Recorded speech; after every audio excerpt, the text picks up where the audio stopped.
Will we say mahalo to this menu update? Prince of the Bear, today we're at Disney's Polynesian Beach Resort because it's time to sit down for lunch. We're going to Kona Cafe. Yes, the cafe calls us back because the menu is updated. As your number one choice in foodie infotainment, we're here to try the foods so you don't have to. Remember, she's vegan. I'm not. I won't get lost in the bamboo forest this time. It's time to foodie and chill.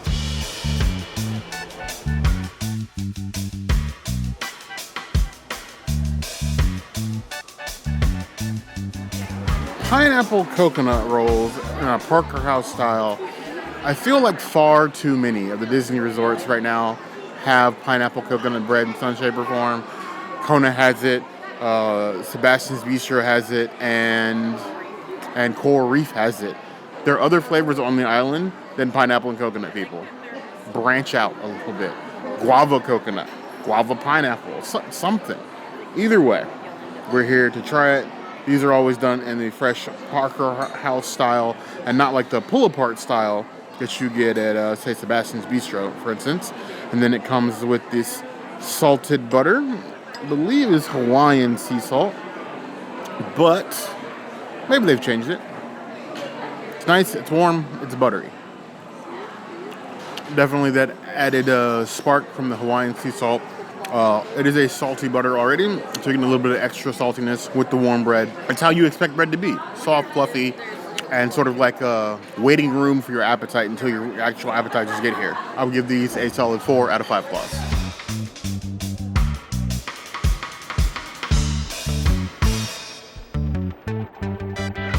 When I saw that Kona finally had edamame hummus on the menu, I was like, yay, one place outside of Jungle Skipper Canteen, we can get edamame hummus. It's so exciting. And then you get this, and it's like a kid's plate.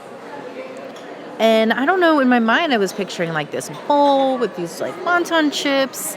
These wonton chips, I remember from Ohana. They used to do a wonton chip and hummus situation there, but it wasn't edamame. It was just regular hummus. So I'm glad that they're actually using these wonton chips now. And then edamame hummus, which honestly doesn't look anything like the hummus they do at Jungle Skipper Canteen. This one's a little more like on the liquidy side. Let's see.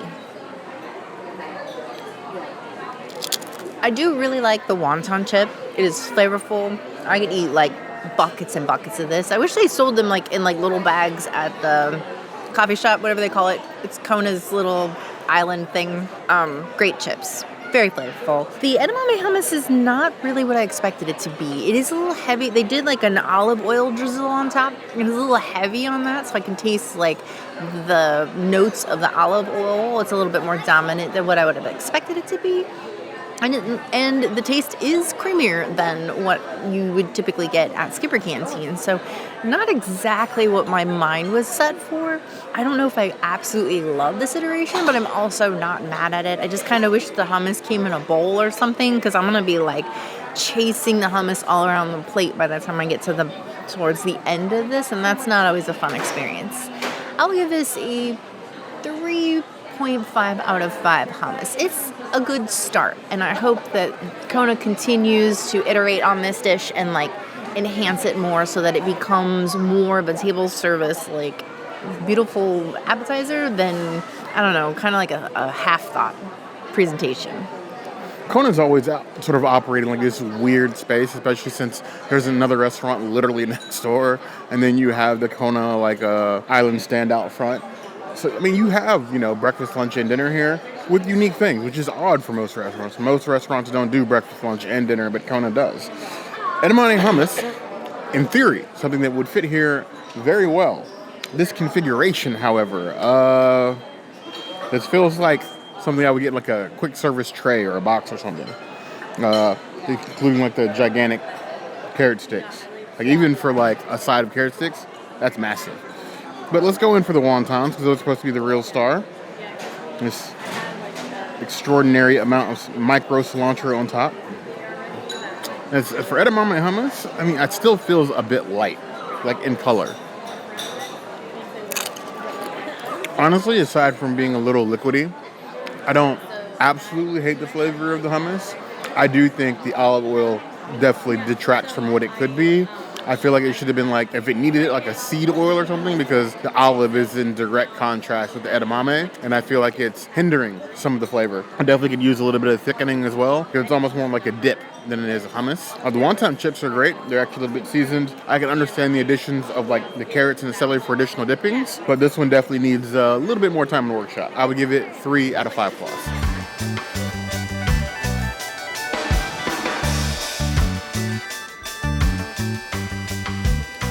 Brand new on the menu, they have updated the sushi.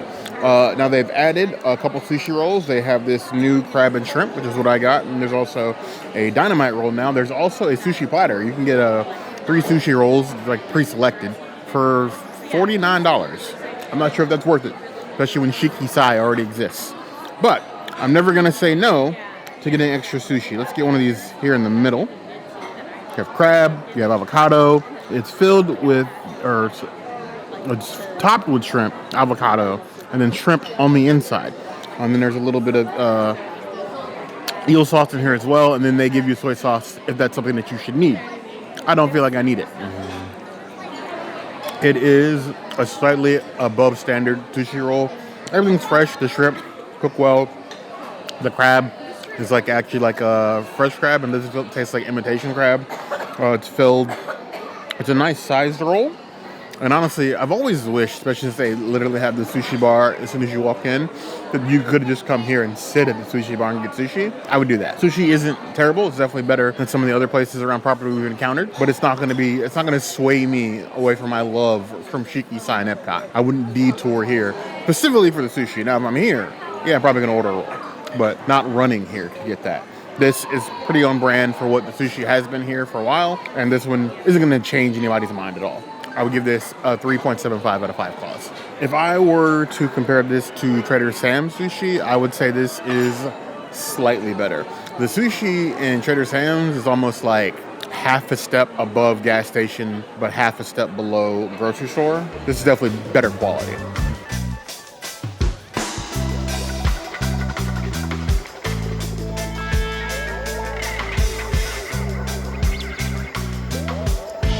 The vegetable dashi of the past is finally gone. I'm excited about that. Now we have a vegetable curry to replace it. Apparently there's tofu in here. I don't really see any. I see a lot of potatoes though. It looks nice. I'm not gonna bash it before I even try it. That's just wrong. But let's see. It looks really nice. Maybe there is. Maybe that's what this is. I don't know. It looks like a potato to me. And you know what I do see as well? Lots of pepper. So, appropriately seasoned, I'm gonna say, before I even try it.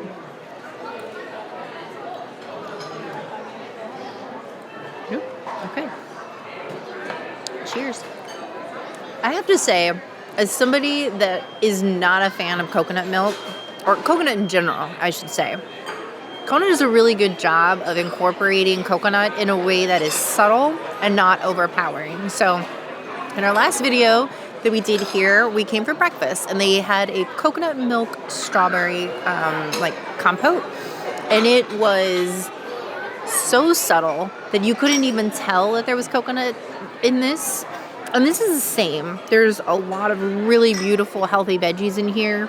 They all have their own flavor to them. Like each one of them, so you know how sometimes curry, like when it's been simmering for a while, some of the veggies kind of just mush together and you don't really know, did I eat a carrot? Did I eat an eggplant?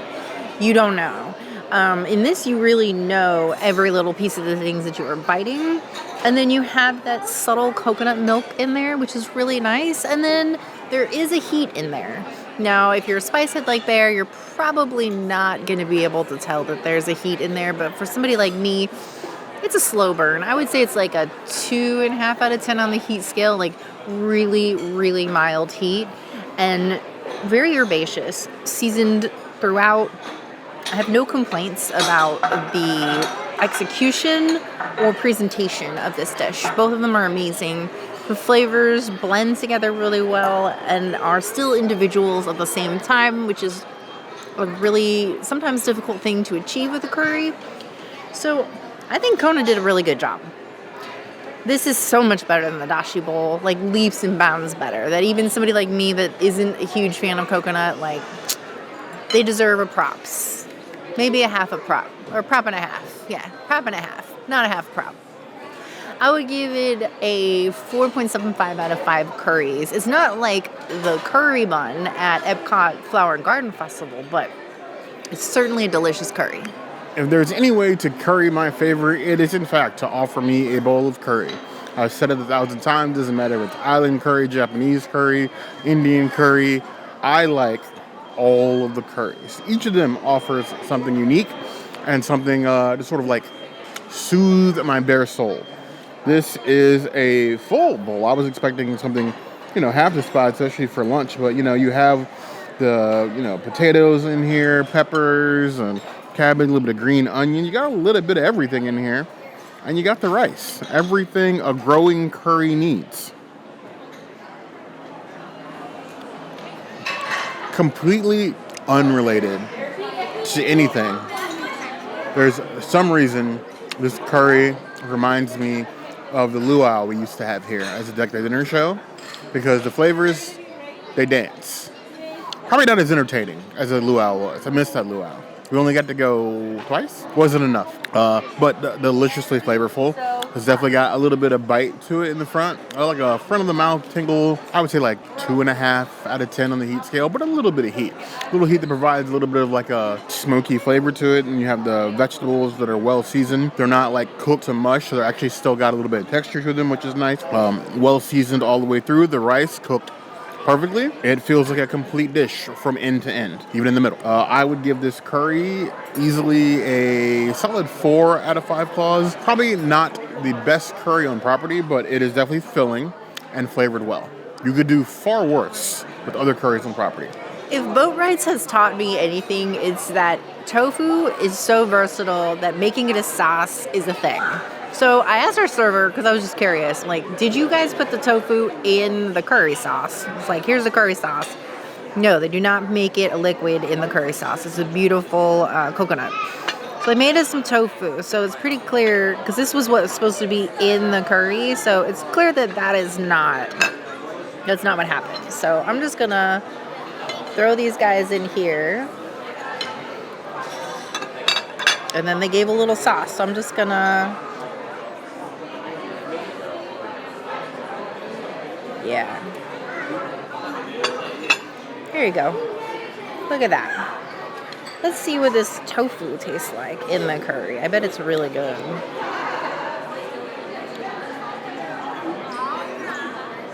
Ooh.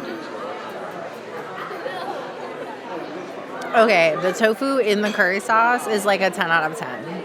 Amazing flavor. Like, totally just takes the dish to the next level. So, if you don't see strips of tofu in your dish, like, literally get them. They're so freaking good. That would make me up this to a 4 out of 5 curry. It's probably one of the better curries I've had at Disney World. Tofu, executed correctly, makes everything better. I will take absolutely no criticism on that one. You can. I'm just not going to listen. Either way, tofu, curry sauce, veggies, rice. I definitely feel like it needed the tofu. It definitely does make it it feels like a more complete dish. It was complete before, but now it just feels like, okay, here's our top hat on this fancy soup. I would give me to raise it to a 4.25 out of 5 claws. Much better curry.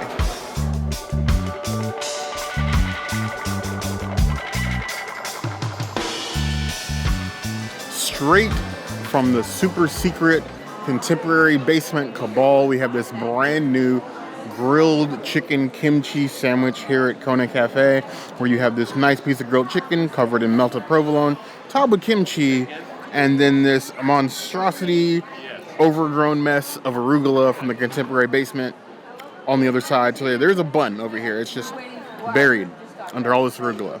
And I suppose it's supposed to like go on top here. I don't know how you do this without making a mess. Arugula-rific in the most horrific sort of way. But you have a nice sized burger, plenty of greens, probably too many greens. It's almost like you fished it off the jungle floor. Go ahead and give it a bite. Go right here. I know that our culinary friends have told us that arugula is probably one of the most sturdy, leafy greens you can have in a kitchen. They don't take much care. They hold up well to abuse. But at this point, I'm starting to feel abused by it. You have the chicken, which is nice and tender, well seasoned with pepper and the provolone. And then you have kimchi, which is, fermented cabbage and some other things. Those flavors on their own, great. The arugula is a bitter, which sort of contrasts those flavors. It almost feels like you're putting some sort of protective layer over the kimchi and chicken, which I do not need. Luckily, I can scrape almost all of that off. So it's just a minor annoyance and not like a complete detractor from the chicken sandwich itself. But it is a flavorful chicken sandwich. I appreciate the fact that it is grilled, one. So it's got those smoky flavors. They could have easily fried this thing and just putting cheese and the kimchi on top. But I think it exists better like it is. I would give it a 3.75 out of 5 claws. It's mostly the arugula that takes a hit from. But even without the arugula, I don't think I'd score it higher than a 4. Now, with my chicken kimchi burger, you get Disney fries that immediately fail the fry test. I haven't seen something this limp since, the last time I had spaghetti, which was like a week ago. And then you get box tender ketchup. They won't even penetrate the ketchup. They're so limp. That's not a good sign. They are seasoned fries, so it's not just standard salted, a bit of like seasoned salt. But when you can't even be a vehicle for the sauce because you're too limp to even penetrate the ketchup, it's like ketchup is a super dense sauce to begin with, you got problems.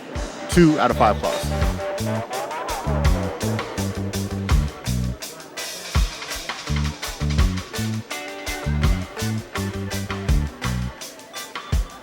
I like my Polynesian resort drinks like I like my Starbucks, extra modified. No, I'm kidding. This is my go-to drink every time I come to the Polynesian resort, and I do not drink at Trader Sam's. It doesn't matter where we are. Tambu Lounge too. This is the Backscratcher without the Backscratcher because I have a bouquet of them in a vase at home. I don't need any more. And then I switch the Jack Daniel's topper with Jameson to make it vegan because Jack Daniel's is not. And then there you go. Backscratcher. The only way to fly at Disney's Polynesian Resort. This is like one of this is a drinking hotel. They have some of the best cocktails around the Seven Seas Lagoon, hands down. Especially since the fishbowl is gone from Steakhouse 71. I would give this a 4 out of 5 Backscratchers. It is always lovely. It's like getting a hug from an old friend.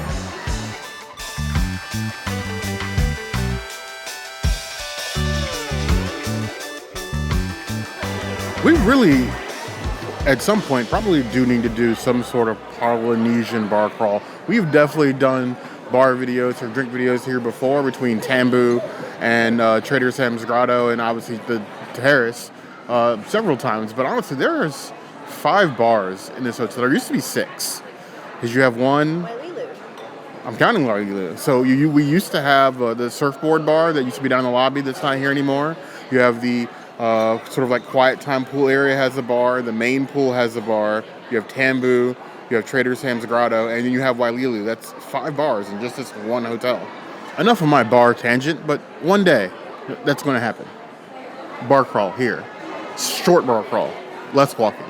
Back to the beverages. The best part about coming to Kona for lunch is that the drink menu switches to an all Tambu menu. And the Tambu Lounge menu, as far as drinks, one of the best across Walt Disney World. I always prefer to get the Lapu. I tell everybody as much as I can. I will preach about it. The pineapple is just for show. Get it with no pineapple, you're getting more alcohol and less of the BS of having to carry that thing around. It is a superior way, and it's cheaper. And we all like cheap drinks. Well, cheap for Disney.